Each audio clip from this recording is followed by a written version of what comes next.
Okay guys, तो अब हमें एक परसेंटेज के अंदर कोई सम कैसे आता है वो देखना है।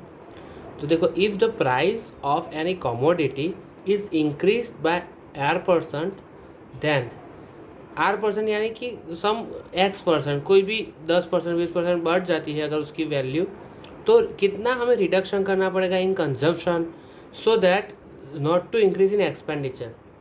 इसका मतलब अगर हमें कोई चीज़ अगर मान लीजिए वीट, ये है वीट, वो हमें अभी 100 रुपये में 100 रुपीज़ में 1 kg मिलती है, तो अगर इसमें 20% इंक्रीज़ हो गया तो 120 रुपये हो गए, तो 120 रुपये में 1 kg मिलेगा। फिर तो हमें 100 रुपये से यूज़ करना हो 100 रुपये से यूज़ करना, तो हमें कंजप्शन लेस करना पड़ेगा, क्योंकि फिर तो 120 रुपये की 1 kg मिलती है, तो 100 रुपये में तो ऑब्वियसली एक kg से कम ही मिलेगी, 800 या 900 ग्राम ही मिलेगी। ओके, तो वो कितना कंजप्शन लेस करना पड़ेगा वो हमें ढूंढना है कि हमें कितना कंजप्शन लेस करना पड़ेगा। तो देखो यहाँ पे है ये एक फार्मूला है। ये फार्मूला यूज़ करने से हमें पता चल सकता है कि कितना परसेंटेज ऑफ वॉल्यूम कंजप्शन हम कम करेंगे तो एक्सपेंडिचर इंक्रीज़ नहीं होगा।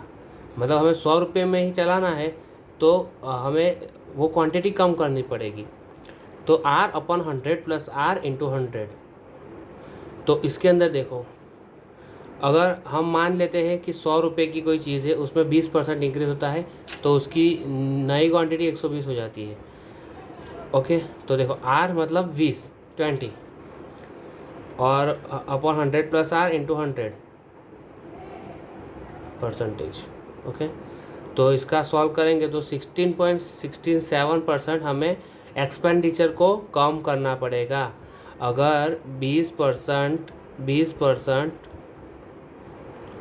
प्राइस इंक्रीज होती है तो 16.67%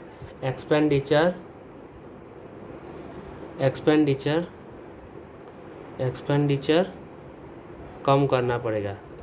शुड बी लेस।